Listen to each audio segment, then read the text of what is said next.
Chinlosing ngasigi aigi video se mateng khajitang angamba mateng khajitang anabagi damakta pangjakhre mayam su pangminnasi haibaduni aigi appeal sina ko ada sidaida haipetang haijarake aisu ngasi khatang urubani singjamai 360 page na share torpada ko masi urubani aina aigi site gi sulupa lising ani khatang ngamjaba mateng pange na moigi kano sida capture re ko moi pideba number ahum piba sigi manungda ahum suba number se sigi sida alvin naurem sigi ahum subai number se sidoina paytm dai tawra capture re ko ada yare ada ahan bagi si try to huntam de chatte ko ado aina sidai haijaba se sin lausing haibetang su mayam su thengnar ba su yai ko ado chairil awang lekai hairi ko mafam simakte ai tasengna khangjade manipur gi karamba mafam dano kadom da leiba jaga no dudi ai tasengna khangjade ko ada sidagi haiba chairil awang lekai sidagi Laishram Ajesh hai ko masi chahi kunmapan sure ado khanghoudana masi akhoi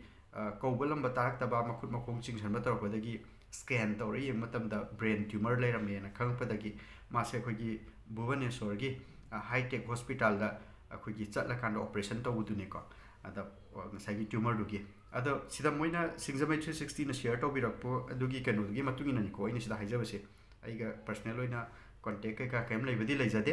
ada sigi potse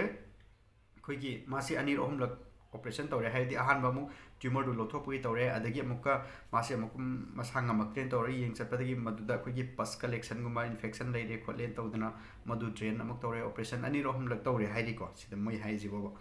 ada cell si amta leite habuduni ada moigi hairiba Ajesh ki la magi wife na mayam da mateng pangbiyo na haijarakpagi adugi post ni ainu ujaba se ko habadi masida aina mateng angamba khasiktang pangjaba se karigano haiba tamda Laishram Ajesh ki sida aigadi masak khangna su oide moigi mafam si su tasegna khangjade ada karigino haiba tamda aina sum taja matamda di hairiba jiki high tech hospital sida akhoi gi free da laing bi ri kaina tawra kanda su hek post kuma mayam na share torpa su oi adubu free da laing ba haiba sidi yamna aruba pot amani achoba pot amani ko haibadi aina doctor amaina aigi ayeng man lawjaroi ge na lawdabududi tongali adubu mi amata sengna laing matamda sel yamna changisidi akhoi gi investigations tawba adagi den magi hidak langtak piba khotpa adagi operation tawba adu mayam du dane ba ko adu mayam se free da kamai to ino adu madi khangja moina kamai to sili no dudi ko adubu tongan tonba india gi akhoi gi scheme sing de lei ko haibadi samna harakanda Ayushman Bharat ki adugumba gi rupa lakh manga phawagi laiheng ba yabado admaina ga tawrira karino ai madugi detail dumdi khangjadre ko adugi moigi site gi sigi patient sigi wena di khangde atop atop sum thengna jabadu bo ko admaina su dum leibade dum yawi ko Ayushman Bharat ki up to 5 lakhs si helagadi akhoi gi laiheng ba si am pharak tabaduni ko Ayushman Bharat ki sisu akhoi gi laiheng e adu lakh manga na konarani haiba leite ba ko haidi chronic disease taga adagi kitang serious oina naba disease mayam sidadi lakh manga khatang ni yadabni adu loi pakanda di patient je kamai tore free da layeng base masagi on pocket tagi layeng taba yadba admaina la eba ko admaina moi si kamai tori no di khangdre ta sengna moi gi site tagi sel puthok chara layeng ira hairi hospital sina tawbiraga free da tawbira mira kai no ai madu mudi khangjadre ko tawbatabu aina sidai da haijabdi sinlausing kana gumba amana ne ko upai leitadana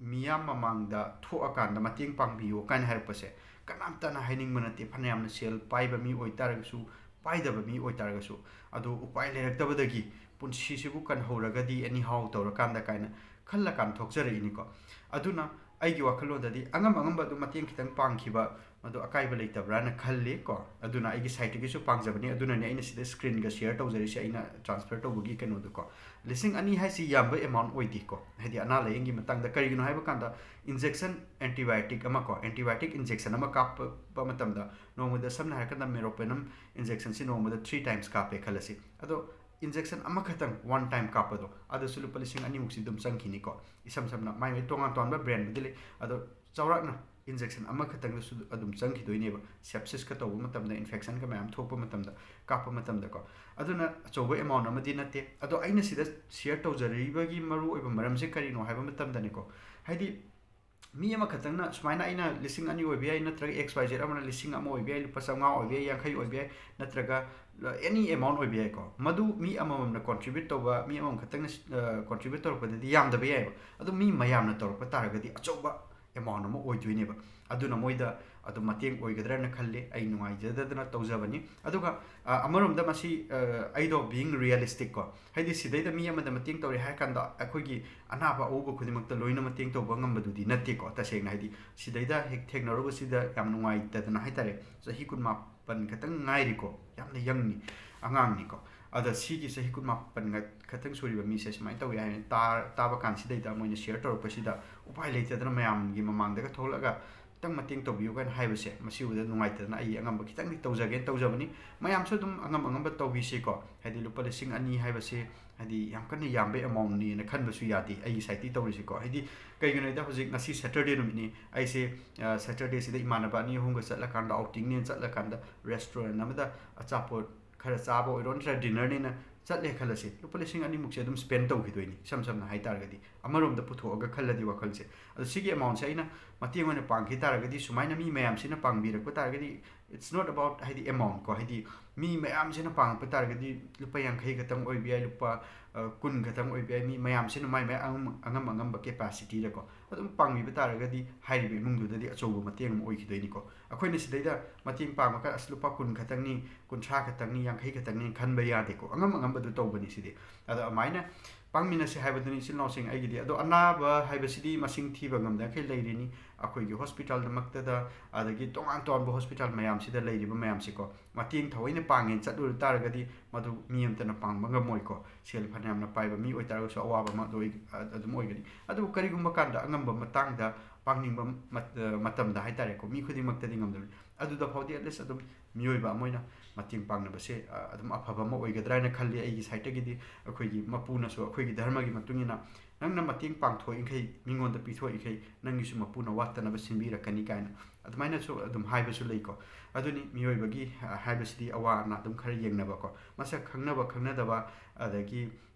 ꯂꯩꯗꯅꯀꯣ ꯍꯥꯟꯅꯗꯒꯤ ꯈꯪꯅꯗꯕ ꯑꯣꯏꯇꯥꯔꯒꯁꯨ ꯁꯤꯃꯗꯤ ꯄꯥꯡꯕ ꯌꯥꯏꯅ ꯑꯩ ꯉꯝꯃꯤꯅ ꯁꯤ ꯃꯇꯥꯡꯗꯗꯤ ꯀꯥꯏꯅ ꯈꯜꯂꯒꯗꯤ ꯑꯗꯨꯝ ꯄꯥꯡꯊꯣꯛꯈꯤꯕꯗ ꯀꯥꯏꯗꯕ꯭ꯔꯥ ꯍꯥꯏꯅ ꯈꯜꯂ ꯀꯥꯟꯗꯅꯤ ꯑꯩꯅ ꯁꯤꯌꯔ ꯇꯧꯔꯛꯄꯒꯤ ꯃꯔꯝꯗꯨꯅ ꯑꯩꯁꯨ ꯄꯥꯡꯉꯤ ꯃꯌꯥꯝꯁꯨ ꯑꯗꯨꯝ ꯄꯥꯡꯃꯤꯟꯅꯕ ꯌꯥꯏ ꯍꯥꯏꯕꯒꯤ ꯄꯣꯠꯇꯨꯃ ꯀꯩꯅꯣ ꯇꯧꯅꯤꯡꯕꯗꯨꯅꯤꯀꯣ ꯇꯨꯃꯤꯟꯅ ꯃꯥꯒꯤ ꯑꯦꯀꯥꯎꯟꯁꯤꯗ ꯀꯥꯞꯈ꯭ꯔꯒ ꯁꯦꯜ ꯈꯔꯁꯤꯀꯣ ꯑꯩ ꯂꯩꯊꯣꯛꯑꯝꯕꯗꯨꯗꯗꯤ 2,000 ꯌꯧꯅꯤꯀꯣ ꯑꯗꯣ ꯁꯨꯃꯥꯏꯅ ꯑꯩꯅ ꯍꯧꯖꯤꯛ ꯁꯤꯌꯔ ꯇꯧꯕ ꯃꯇꯝꯁꯤꯗꯗꯤ ꯃꯤ ꯃꯌꯥꯝꯅꯁꯨ ꯎꯔꯀꯥꯟꯗ ꯑꯣ ꯁꯨꯃꯥꯏꯅ ꯄꯥꯡꯉꯒꯗꯤ ꯈꯤꯇꯪ ꯀꯥꯟꯅꯈꯤꯕ ꯌꯥꯏꯀꯣ ꯀꯥꯏꯅ ꯃꯗꯨꯒꯤ ꯄꯣꯠ ꯑꯃ ꯂꯥꯛꯀꯗ꯭ꯔꯥꯅ ꯈꯜꯂ ꯀꯥꯟꯗ ꯁꯤꯌꯔ ꯇꯧꯖꯕꯅꯤ ꯊꯦꯡꯛ ꯌꯨ ꯏꯆꯤꯜ ꯏꯅꯥꯎꯁꯤꯡ ꯑꯗꯨꯝ ꯑꯉꯝꯕ ꯃꯇꯦꯡ ꯄꯥꯡꯅꯕ ꯍꯥꯏꯗꯨꯅꯤꯀꯣ ꯑꯗꯩ ꯍꯤꯡꯉꯤꯉꯩ ꯃꯇꯝ